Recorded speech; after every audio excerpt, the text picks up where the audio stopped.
Alright, so as stated in the last sample problem video, this one is my attempt at sort of showing you a technique you'll need for problem 47 in homework, but not quite. I couldn't quite find a problem that needed the same situation. This one's close though. So what's going on is you're launching a ball onto a roof. So, okay, here's the ground, and here's the building, and you're launching a ball sort of like up, and then it falls down, hits the roof like that. This happens, or the angle that it happens to hit the roof at is 60, yes, 60 degrees. Whoa. We want to find, in part A, the horizontal distance it travels, here d, and later on the initial velocity conditions, including this angle. So let's start off. Let's, as in any projectile motion problem, list the given columns for the x first, and for the y.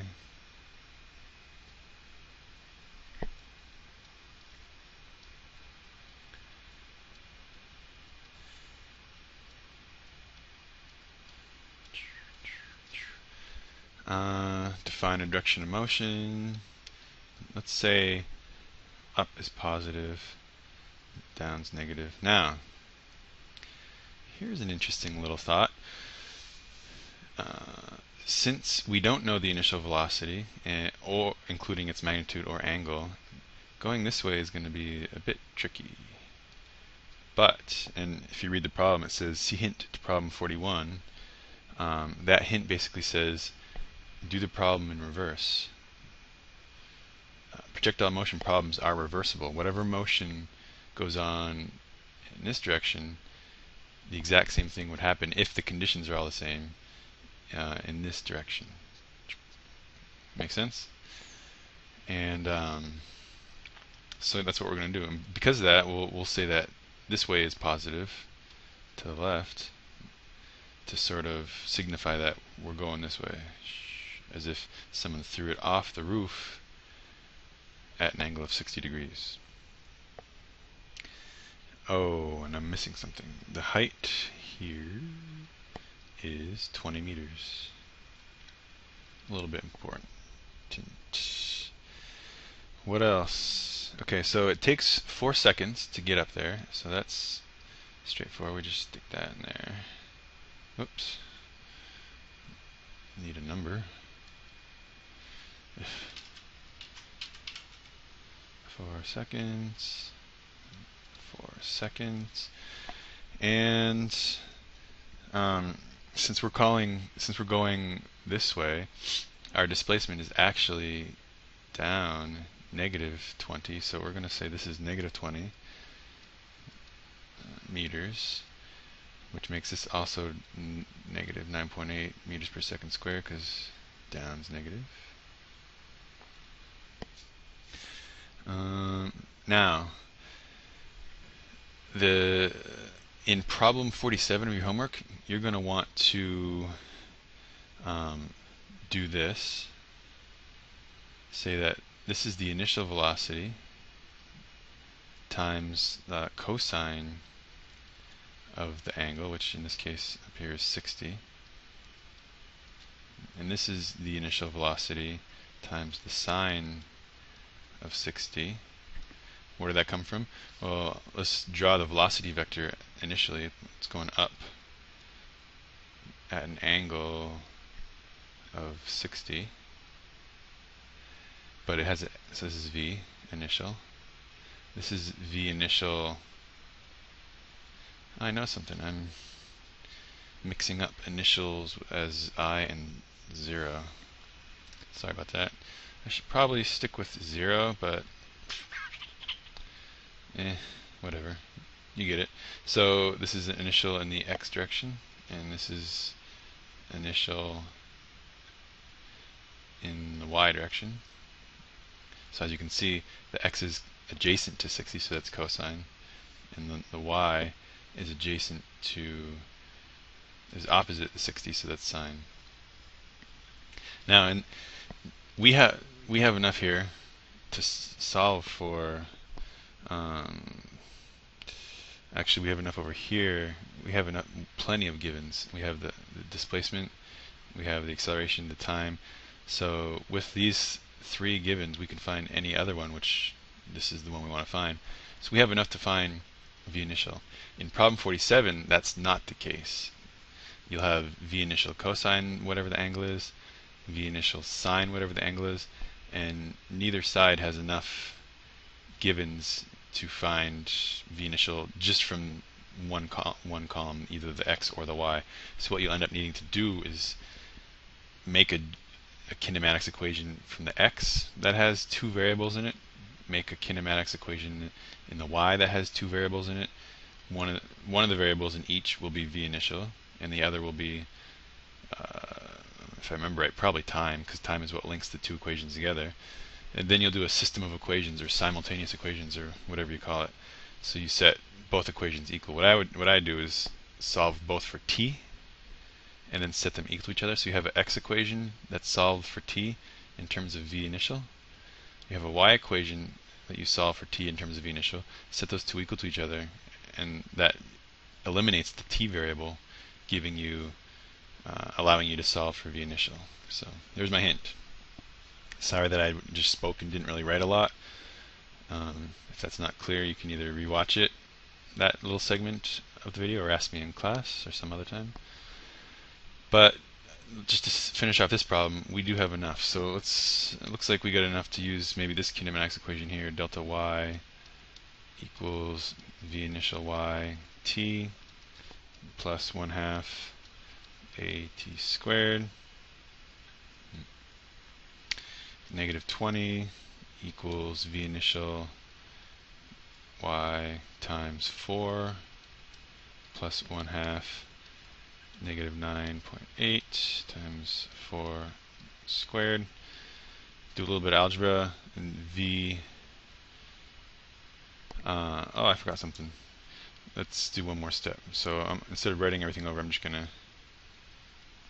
so we know that v iy is v initial sine 60 times 4 plus all this.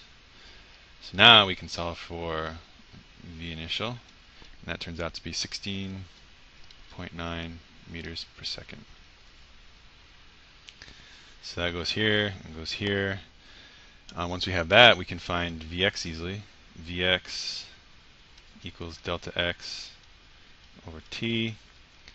So Vx is 16.9 times cosine 60, right? Vx equals V0, which we found down here, times cosine 60, and that equals delta x over 4, and delta x is, I just wrote it differently, I called it d, but they're the same.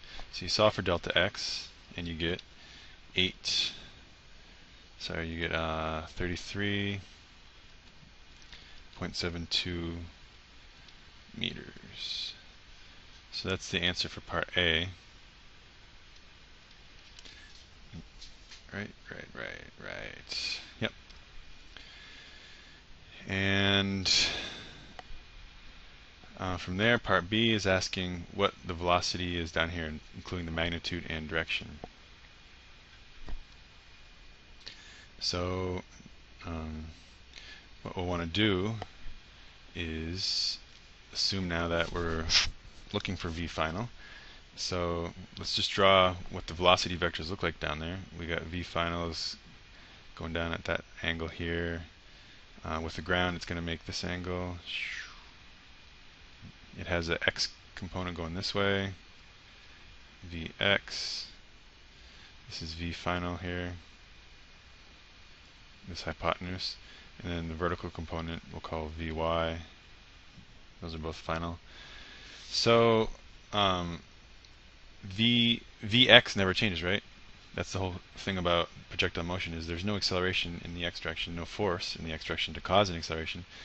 So our v final in the x direction is still 16.9 cosine 60, which turns out to be, so 16.9 cosine 60, that's 8.43 meters per second. What's our final velocity in the y direction? Well, we got enough givens up here to figure that out. We can use the kinematics equation v final y equals v initial y plus a t, v final y, and we know v initial y is this up here. So that's 16.9 times sine of 60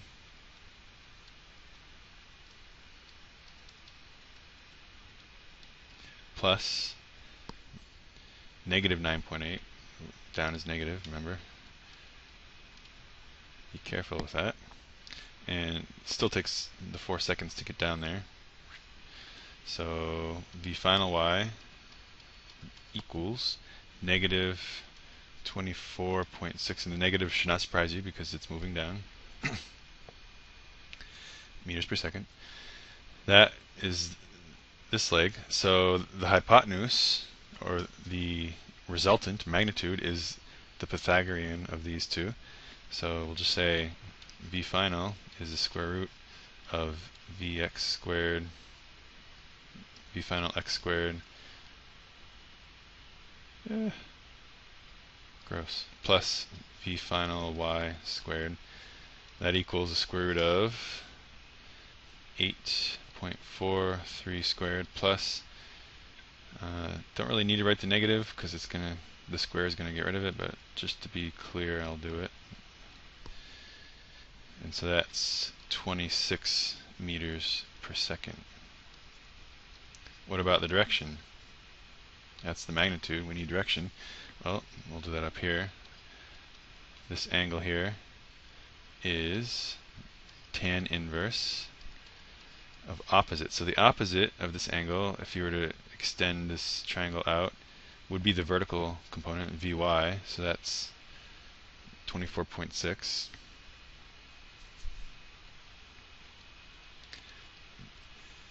And yeah, I'm getting rid of the negative, but does not matter because trigonometry is just dealing with the length of a side of a triangle, not whether it's positive or negative or up or down. That negative is just telling us that the vector component of y velocity is pointing down. Anyway, the x vx is 8.43. Solve for theta, and you get theta equals 71.1 degrees.